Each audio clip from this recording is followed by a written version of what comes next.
Welcome back.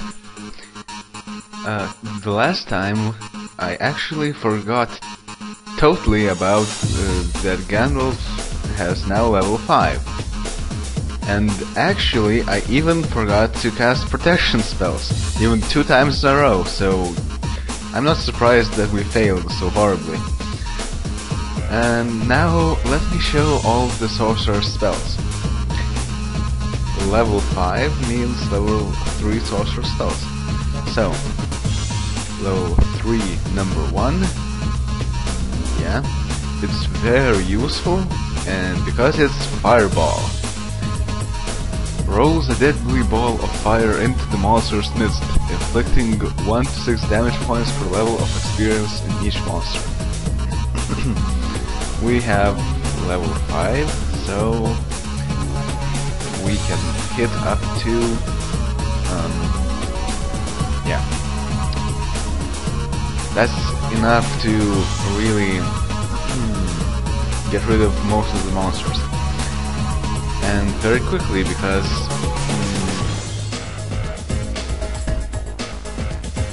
that's all. Actually, you can cast it on 1 to 5 monsters, not in hand-to-hand combat.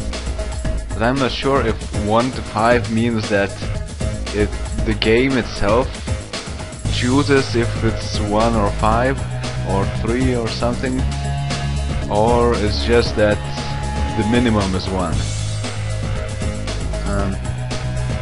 Okay, let's continue. Now, level 3 number 2, outdoor only. It's Fly, the fabled Fly spell, and we'll be using it very shortly, so you'll get to see how it works. Grants magical flight to all characters, allowing the party as a whole to move to any other outdoor area. The party will land in a safest square in that area. Now level 3 number 3, combat only, is Invisibility. It costs 1 gem, but it's also very useful because it turns all characters invisible, greatly decreasing the monster's chances of hitting them. That means that this might be one of the best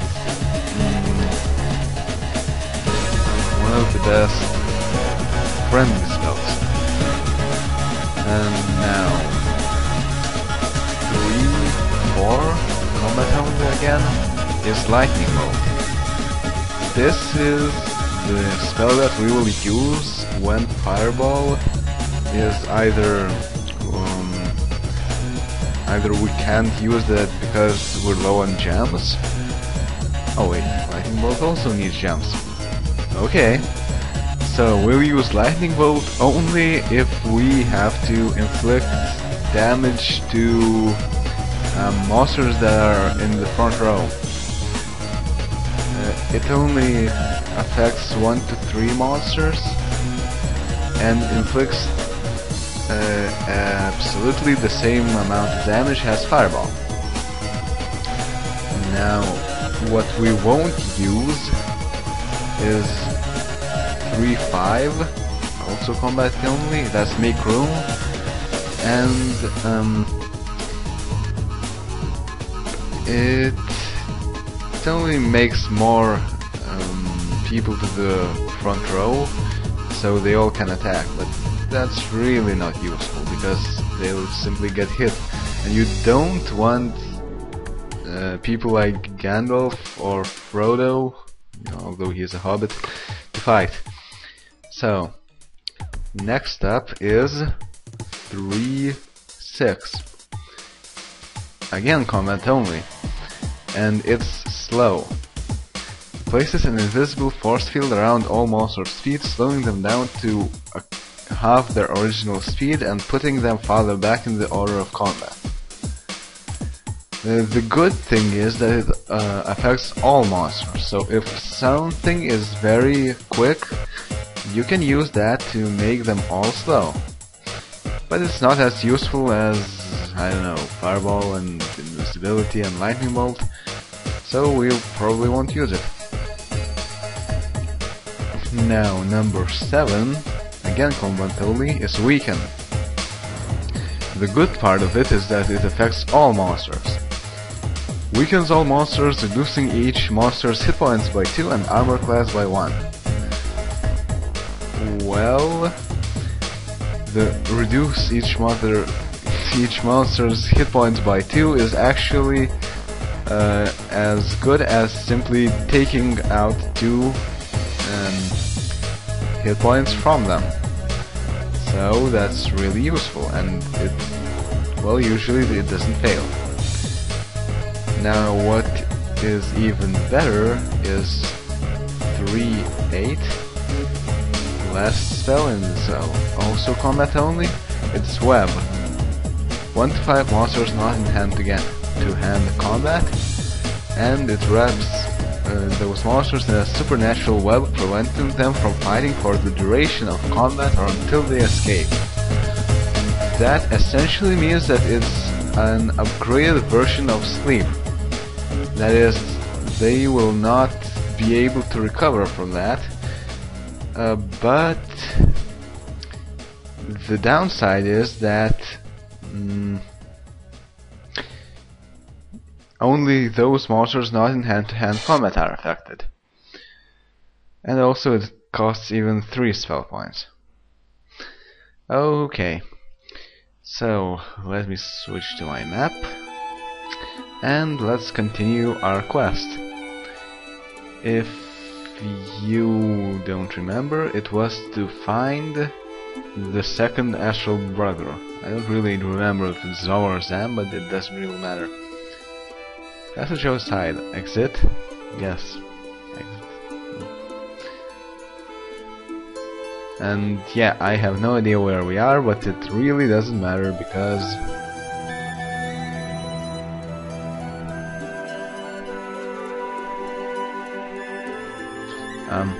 wait a second, I'll check where we need to go.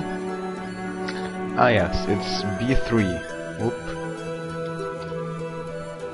Fly to B3. Enter. Now we wait. If I'm in the right place, we will be able to get to the town of Portsmouth. Yep. Of course we want to take it.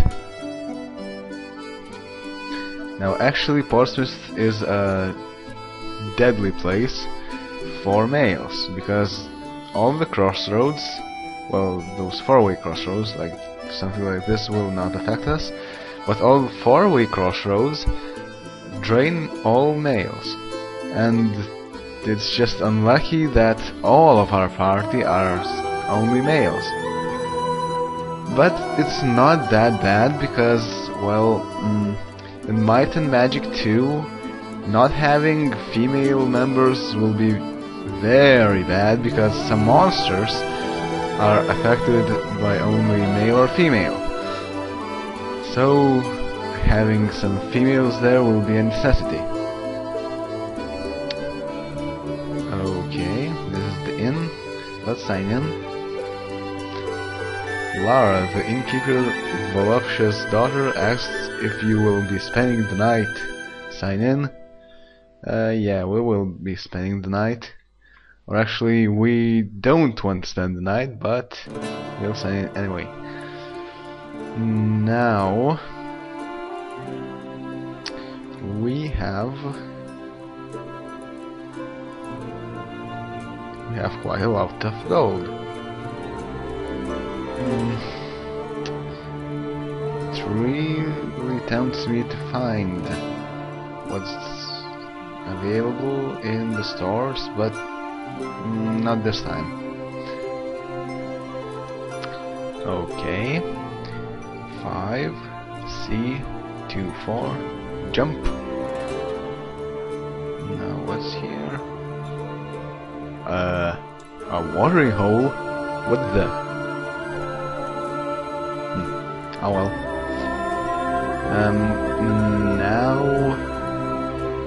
there's no way to get past this, only to walk in. Unless